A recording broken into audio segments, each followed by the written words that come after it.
order our meeting tonight, and welcome to everyone that's here. We're just a packed house tonight. Let's do that. Welcome to YouTube. We're going to start with the Pledge of Allegiance, so please stand. I pledge allegiance to the flag of the United States of America, to the republic for which it stands, one nation, under God, indivisible, with liberty and justice for all. Thank you very much. Can I have a roll call, please? Yes. Vice Chair Anderson. Here. Commissioner Snow. Here. Commissioner Benson. Here. Okay, and Chair Tippett and Commissioner Costello, Commissioner Smallwood, and Commissioner Erickson have all been excused. I didn't excuse them. You can take that up with them next Okay. time, I suppose. All right. We're going to read, first on our agenda is we're going to review the minutes from June 9th, 2021. Did anybody look at those? Yep. And they're all good? Looked okay to me. Do I need a motion for that? Yeah. Let's have a motion for that then. What's the date? June 9th. I move we approve the minutes for June 9th. And I will second that. Okay. This one, I I believe don't isn't, need to. I believe it's an all approve it or not? not. Oh, So yeah, ask for all in favor. All in favor? yes. Yes. Any opposed? You vote too, by the way. Oh, yes. There's only 3 of you, so you get a vote on everything tonight. Oh, lucky. Okay, thanks. We've got our public hearing. And our first item is the text amendment. And this is to modify public notice requirements in chapter 17-3 of the Midvale City Municipal Code, and Alex staff will present.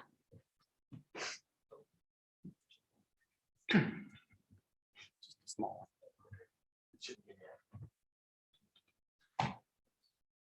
Okay, so we have 2 text amendments tonight.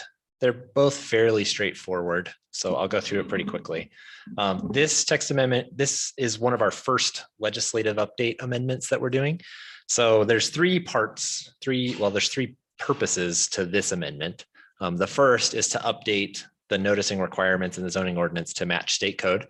That includes the changes that happened as part of SB 201, which removed newspaper noticing requirements, and HB 107, which modified subdivision plat noticing requirements in certain circumstances. As we talked about legislative updates with the council, they also wanted us to add a few more things to expand noticing for certain projects, and we'll talk about that in a minute. And then there were some technical corrections to make throughout. So primarily, this amendment revises how noticing is ordered and required in the ordinance. And you can see on the right side here, the various types of noticing that we're looking at. So previously, we broke it out by application type. We're tweaking that slightly to match how state code defines different noticing types. And we'll go through these real briefly. So the first is intent to prepare a general plan amendment or a general plan. So we don't have language that talks about noticing for this process in the code currently. So we're proposing to just match what's on the in the state code. That requires us to mail notice to each affected entity, which is a variety of governmental agencies in close proximity to the city, mail it to the Utah Geospatial Resource Center, mail it to the Association of Governments, post on the state's website, and post on the city's website. Any questions on that one? That's pretty standard. We just haven't had it previously. The next one is to modify the general plan. So the last one was intent to prepare general plan amendment. The next one is a public hearing to actually consider a general plan amendment. So they do have 2 separate processes. This one, our code required us to publish it in the paper and mail it to affected entities. We also would post it on our website and on the state's website, even though it wasn't listed in our ordinance. State code now only requires us to mail it to the affected entities and post it on those websites. So we're removing the newspaper requirement, and that's pretty universal. We've removed with this proposed change all of the newspaper publishing requirements. Next is a rezone, so an amendment to the zoning map. we would publish this in the paper, mail it to property owners within 300 feet of the change, mail to affected entities, post it on the property as a board, and then on the state website and on the city's website. So we're proposing again to remove the newspaper notice. We'll still post it on the websites. We'll still mail it to property owners nearby, but now the council has asked that we increase the notice area. So we would take it from 300 to 500 feet. We would also need to mail it to the person that owns the property being changed, but usually they're asking for the rezone, so we know that's happening. And then also post on the property in a manner calculated to alert the public.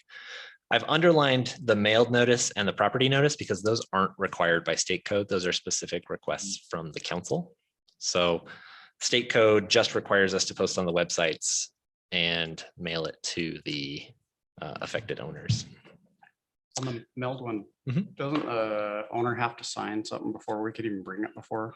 It depends. There actually is a process where we can propose a rezone without the owner's approval. Oh, really? So the way that we've written it in here is we've provided kind of a 2-track approach where if the owner requests a rezone, we don't need to mail them notice because they know and they can waive that notice requirement.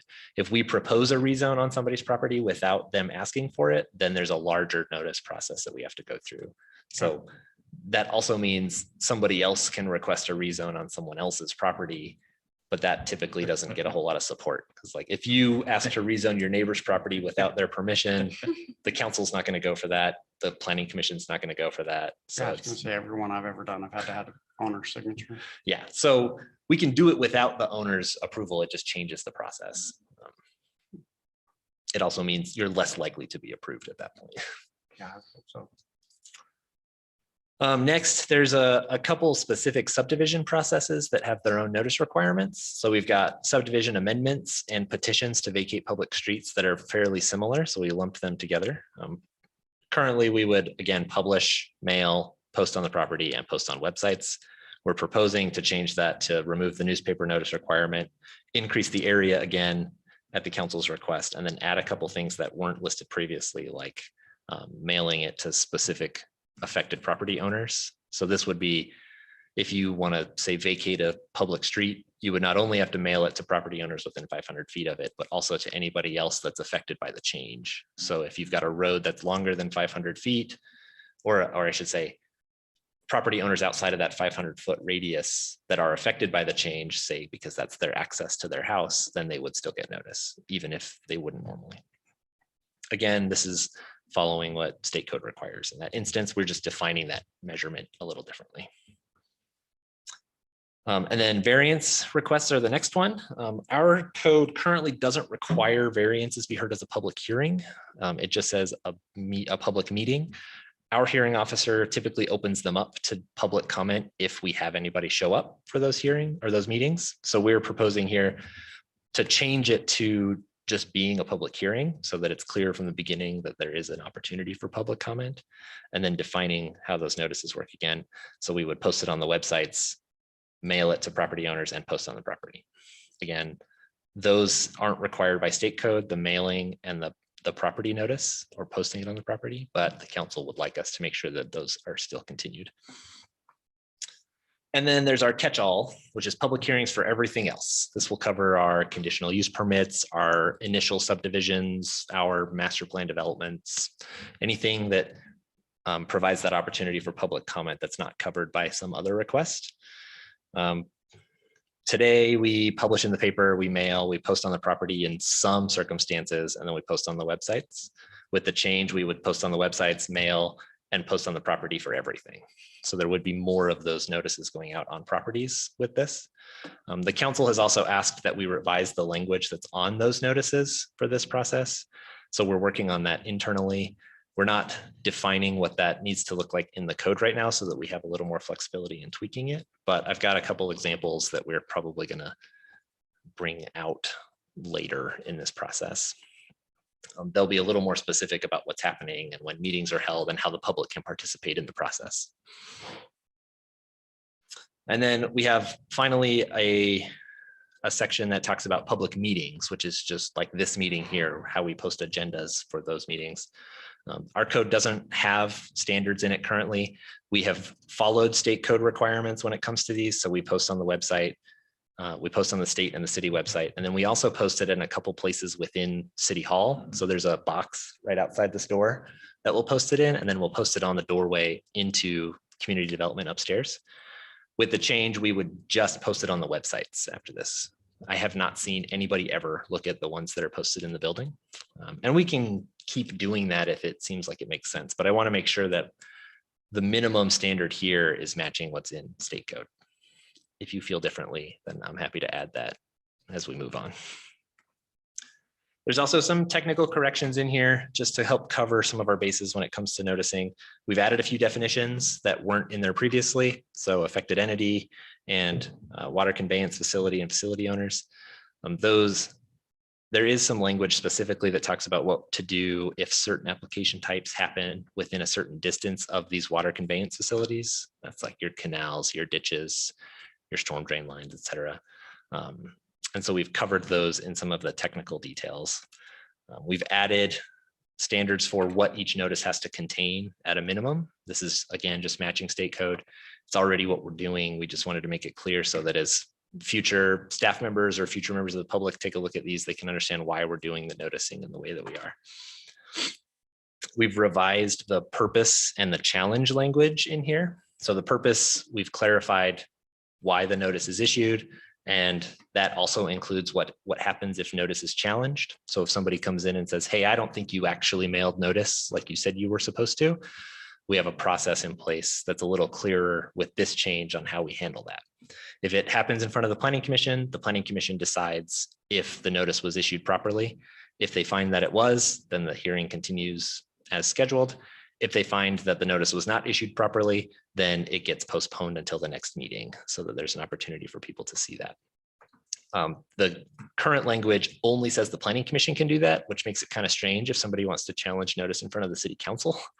So we changed it to read that the decision-making body can do it. So it applies equally or the same to both the planning commission and the council.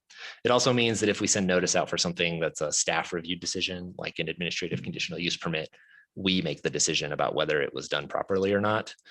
But there are opportunities for people to appeal that process if they think that it was done incorrectly. As I mentioned earlier, we've upgraded the variance process to a public hearing just to kind of match what was happening in those meetings. If the public showed up, they would be allowed to make comments by the hearing officer. So we're just clarifying from the start that they're allowed to do that. And then we've fixed some references and titles throughout. Like we don't have a community and economic development department anymore. It's just community development. It's an example. So it's a pretty straightforward proposal here. Like I said at the beginning, it's really just meant to match state code, match what we're doing, and update based on some of the legislative changes that have happened. The current language we have in the noticing standards was adopted in 2001, and it hasn't really been updated since then. So there are a lot of references that don't work anymore, like state code provisions that have been replaced. So this is a big update, or it looks like a big update, but it's really just matching what we're supposed to be doing today anyway. Any questions for me on this one? Okay. I'm supposed to open this to a public hearing. Guess I'm opening this to a public hearing. Did we get any, since nobody's here, did anybody get anything? We're not doing written comments anymore. Nice. It's okay. There's nobody here. I move we close public hearing. I will second that. Okay, or not? Is it an It's aye an or- all in favor. All in favor? Aye. Aye. Aye. Any opposed? Any opposed? Nope. Okay, here's our third item. Why did you sit down? Because we need to have Lisa. Oh, somebody's got to do a motion. And then we need a motion. So Lisa, this is when Lisa tells us what type of action this is. I can do it for you if you want me to. Okay. So picture me as Garrett today. Okay. This is a legislative action. So you have a wide range Little of peeper. authority here. Little Sorry, I can't do that. Uh, Just imagine. It's Garrett. Okay. So this is a time for you to weigh in on if you think that this is an appropriate approach to how we're handling noticing. And if you think that there are changes that should be proposed to what staff has proposed here. It's a good opportunity to make those known and potentially use them in your recommendation to the council. So you can, this is an action that's decided by the council. So you'll make a recommendation, whether that's to adopt it as proposed, to adopt it with changes, to deny it, and then we'll have a public hearing in front of the council and they'll make a decision. Seemed pretty straightforward. I like the didn't 500-foot Mhm. rule. it? yeah. Yeah, I think that's good. There was the council had some discussion about that one. There were some that thought 300 was good. There were some that thought 500 was good, and there were some that thought 500 wasn't enough. So 500 is good all around. Mhm. there will I've always always- be somebody at 502 that doesn't get it. Yeah. There Well, will, their neighbor can tell them. yeah, exactly. Yeah. It's not like it's not, I mean, in this day and age, don't we all know things? I mean, I don't know. Well, there's I don't also, read a newspaper, so I don't know. yeah, we took out the newspaper reference because it doesn't really do a whole lot. Yeah. And it really impacted our ability to schedule things. Because Is there a spot on like KSL that you can put public notice? On KSL.com? probably, we would normally go Would it through be the appropriate? Tribune. How many people do you think log on to see if their neighbor's doing something or what's going on? Most newspapers have a place for legal notices. We were deliberately trying to get away from using newspapers because their publication timelines are challenging. But we have our website and the state website that you can sign up for notifications through. Oh, you can sign up for it. Okay. So yeah, How can we get it out to the residents that look at this and this is available for you? I always think, worry about Like you said, that. if they're interested, they sign up and it sends it to you. Right. yeah. So we have, I can ask our communications director, is that her title, to push it out on social media that we have options for people to sign Yeah, up. I think that'd be good. We also have we'll do more of the property postings with this change. So there will be more opportunity for people, even if they okay. don't get the letter, they'll still see the board that's put on the property that says this is happening. That's good.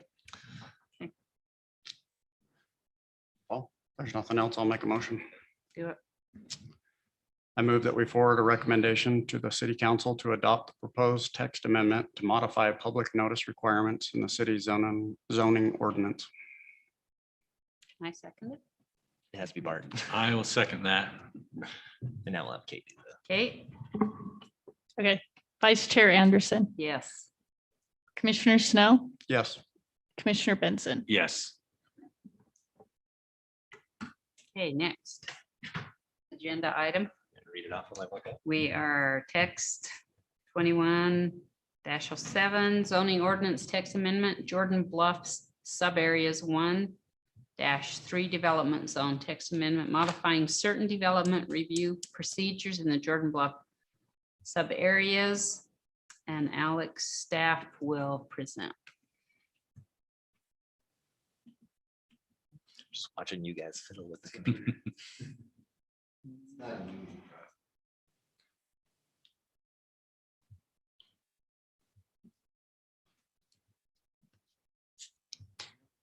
Okay. So this is another one of our staff proposed amendments. This is a very basic change, but I'll give you a little bit of context. When we adopted the sub areas 1-3 zones for Jordan Bluffs, we put in a process for review for every project that is the same no matter the size. It requires development to go through a large scale master plan effort first, a development agreement, and then site plans and subdivision plats and future approvals after that. We ran into a couple challenges where we had some smaller projects happening that weren't really like a full development scale work. So the first one that came up was this vacuum pump station for sewer service out on Jordan Bluffs. And then the second was this boat ramp proposal from Salt Lake County at the Center Street Trailhead.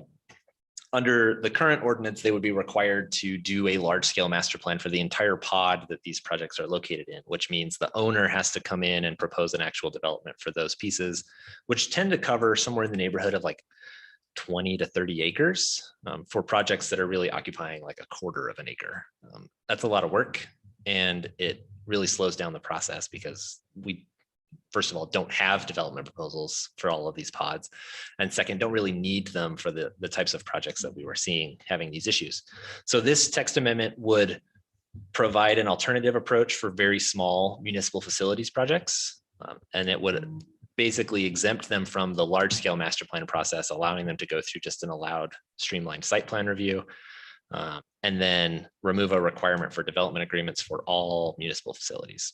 So it's a fairly simple ask or proposal in this case. It's not going to apply to very many projects. In fact, the two that we have now might be the only ones that it applies to.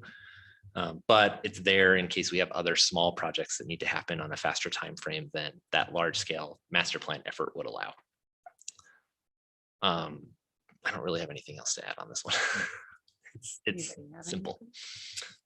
Is the boat ramp into the Jordan River? Yes. So the boat ramp is right by the new bridge on the Parkway Trail. So it's just south of the Center Street trailhead.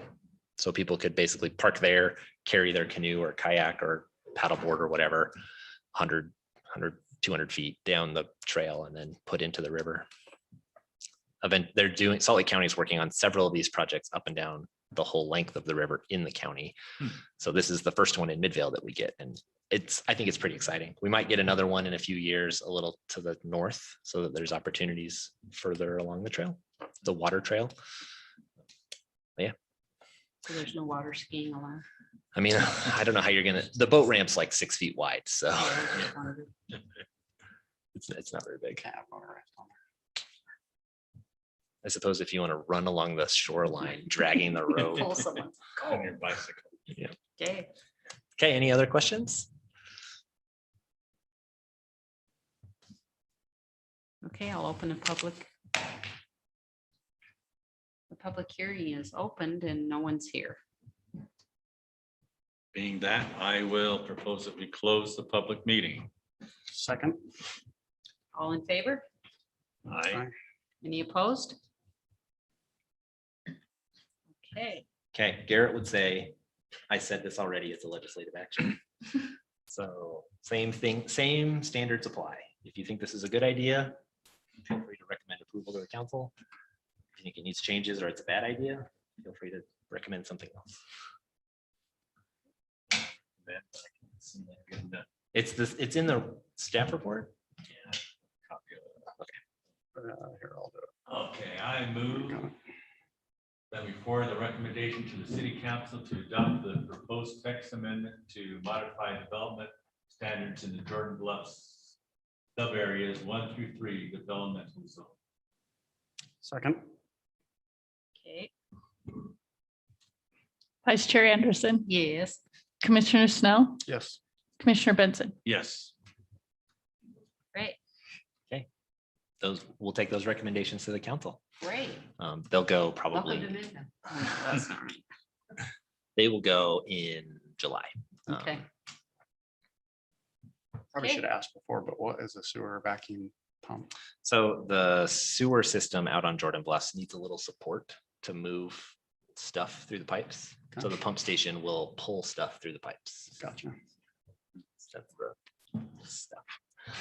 Great. Yeah, so it's Wasatch We're needs, asking. Wasatch needs it before they can do the phase 3 project for their part of Jordan Bluffs, which they want to start soon. So I'll do this as part of my update, I suppose. So Wasatch has told us they want to start that process later this year. And so Gardner, who owns the property where the pump station will go, is trying to get it built soon so that Wasatch doesn't have that barrier. Gardner will also need it for more of their development on Jordan Bluffs too. It's not necessary for what's happening at the north end because there's good enough grade over there or grade changes to make it work. But when you get to like the middle part of Jordan Bluffs, it's relatively flat and the sewer system is just not deep enough to get the necessary grades. So the pump station will just vacuum pump things through. Okay, next. We're gonna have a meeting in July. We'll have one on the normal meeting, and then we're not gonna have a second meeting in July. So I have surgery scheduled that week, so we're just not gonna do it. And I don't really have anything else. There's only 3 of you here, so do you have any questions for me? Okay. We'll need a motion to adjourn. I make a motion, we adjourn the meeting. That's All in like favor? French. It's any opposed. Any opposed? Okay. We are adjourned. Perfect.